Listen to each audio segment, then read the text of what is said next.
Chapter 17. Forward. On to Canterlot. I really don't like the idea of you going to that city so soon after,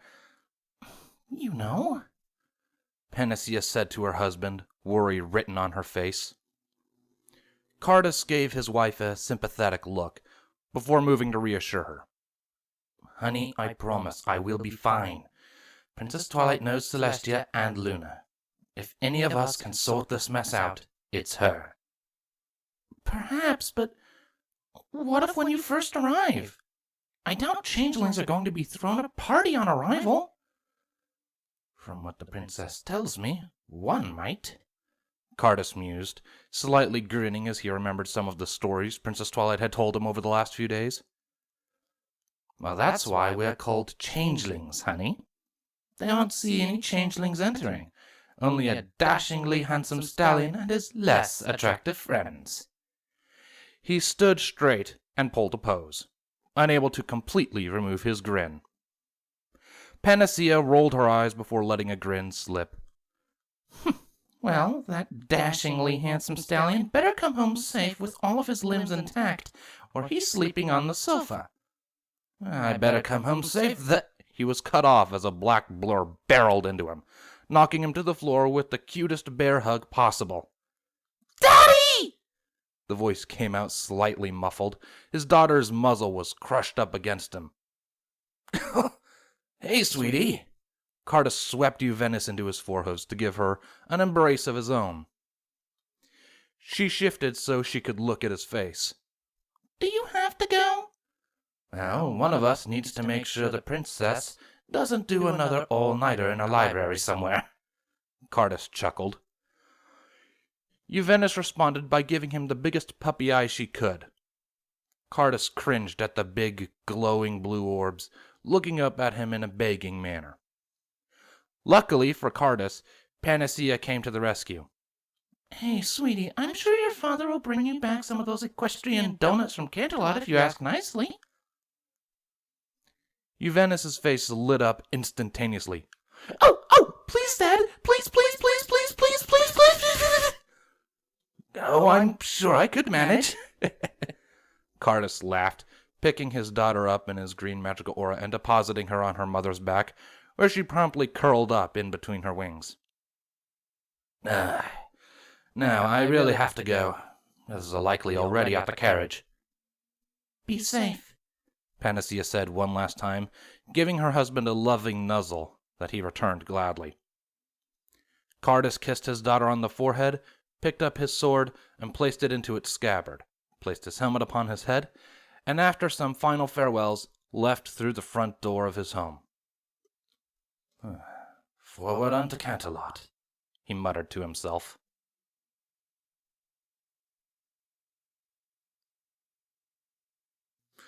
Chrysalis's personal carriage, a black carriage decorated with exuberant green emeralds, rolled along the rocky Badlands landscape. It wasn't the most comfortable ride in the world, but the two changeling guards pulling it knew both the safest and most direct route to Equestria, so they were in safe hooves. On either side of the carriage, the other two of Cardus' squad flew alongside them, wings buzzing as they looked out vigilantly for any possible threats to their princess. Within the carriage itself, the rest of the entourage sat in silence. On one side sat Longshot, Vladimir, and Shining Armor, who had been staring out the window, so far, for the entire trip. On the other side sat Cardus and Twilight, both undisguised. Twilight herself was staring at the floor, shuffling as she took in the uncomfortable sound of silence dominating the carriage interior. A silence eventually, and predictably, broken by Sergeant Longshot. So, what's the plan exactly? You realize Canterlot won't throw you a welcome party, right? Cardus chuckled. You sound like my wife. What? Never mind. And to answer your question, I do realize this. That is why when we get to Equestria, we will change into ponies. Won't the armor give you away? Longshot pointed at the dark blue armor adorned by the Changeling Guard captain. I wouldn't worry. Our armor is enchanted to change with us, otherwise it wouldn't be much use to a race of creatures preferring stealth over brute force most of the time. I guess Canterlot was one of those few other times. Hey, if you remember, the Queen did infiltrate as Princess Miyamori Cadenza and bring down the shield. Cardus pointed out, before remembering Shining Armor was sharing the carriage with them. All eyes turned towards the Solar Guard, who luckily didn't seem to have heard a single word, and instead remained staring blankly out the window. Longshot coughed. Anyway, I bet if I was there, things would have been different. Cardus cocked a non-existent eyebrow. Really? Yep. You only faced off against the guard. I mean, they're good and all, Longshot added, catching Vladimir's glare.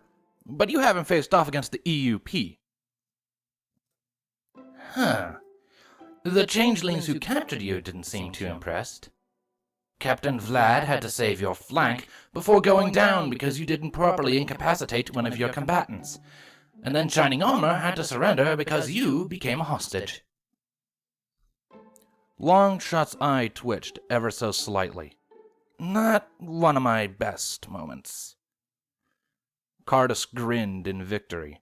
But you haven't seen our helicopters. Your... what? Big metal armored flying machines with crossbow turrets that could tear any soldier to pieces. Not to mention they're fast enough to outrun all but the most experienced Wonderbolts. Really? How do I know you're not exaggerating? You'll just have to take my word for it. Uh-huh. Vlad rolled his eyes. You two quite finished? What? Longshot responded. There's nothing wrong with a bit of competition. Until you get so competitive you end up in joint last. Twilight remarked, smiling at that particular memory. Huh. Sounds like there's a story in that, Twilight, Cardus noted. Oh, the things I could tell you about my time in Ponyville. What I've already told you isn't even the half of it. Longshot shuddered, remembering the story Vladimir told him of the want it, need it. Oh, please don't. Not right now. What's the matter, Sergeant? Vladimir grinned. Want me to retell the story of Lesson Zero? Twilight blushed at that, while Longshot had a look of pure horror. I need an adult. I am an adult, Vladimir responded. Moving on, Twilight near shouted to change the subject. In all seriousness, what do we do when we get to Canterlot? I mean, meeting with the princess after all this. Twilight trailed off. Vlad sighed and gave Twilight a sympathetic look. Don't worry, Miss Sparkle. Our authority can get you all into the castle as long as no pony sees you as changelings. Also, I would recommend you take on a different form than the usual, until we see the princess at least. Why? Well, you see, it's not just a select few who know about you being a changeling. In fact, pretty much every pony has heard by now. Twilight's eye twitched. What? Every pony knows? Hey! Vlad said it would be fine, so it will be. Come on, let's not freak out over this. Longshot interjected. But... Twilight, I know it will be hard, but things will work out, you'll see.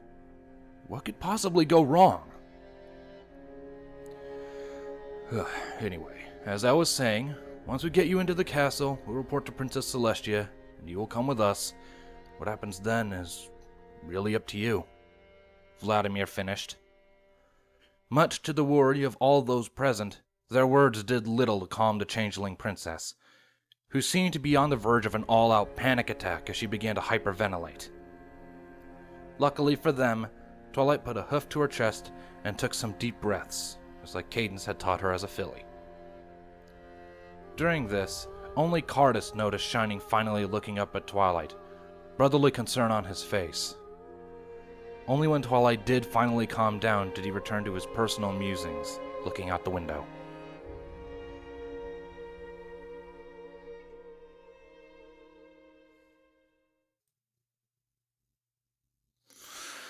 Life was returning to normal in the city of Canterlot.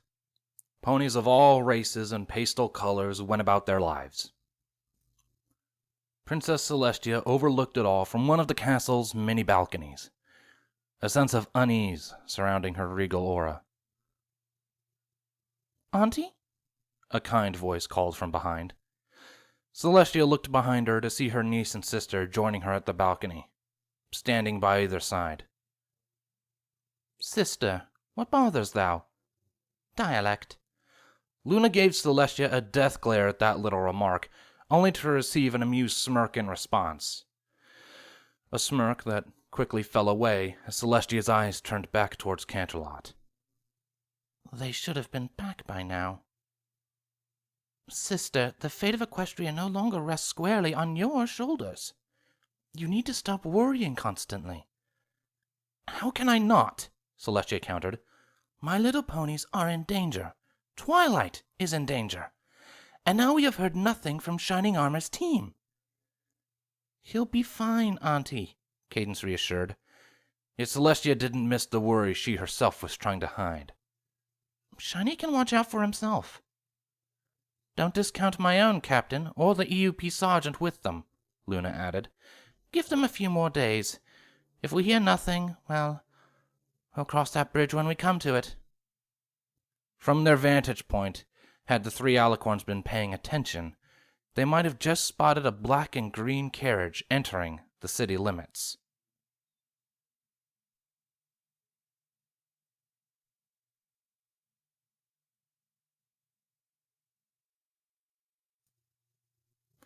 Canterlot's ponies gawped as they witnessed a black carriage outfitted with expensive emerald decorations speed through the streets of the equestrian capital. Particularly noticeable were the two Pegasus stallions flying alongside it, and the two Earth Pony stallions leading the carriage, all of them carrying swords that hung at their sides. Private security was the first thought that entered most ponies' heads. It wasn't particularly uncommon with the many nobles living within the city, but they normally had carriages made of all sorts of gems and gold, and the security they hired were also normally outfitted to also show off that particular noble's power. The darker decor of this carriage was new, and the swords carried by these stallions were iron with obsidian hilts. They couldn't even see the occupants of the carriage as their curtains were drawn shut. All this certainly did little to keep the populace at ease. Any pony watching the carriage for long enough would have seen it go all the way to Canterlot Castle, where they were met by two solar guards when they arrived at the front gates. A Thestral in Night Guard armor stepped out of the carriage, on which both solar guards stood to attention and saluted. After talking to them briefly, the guards opened the gates and the carriage rolled on through unobstructed. Inside, a blue mare with a black mane sighed in relief, before shedding the precautionary disguise in favor of a familiar lavender one. She peeked through the curtains, a small amount of panic returning, as the castle in which she had spent a good portion of her life loomed over her. There was no going back now. Twilight Sparkle was back in Canterlot.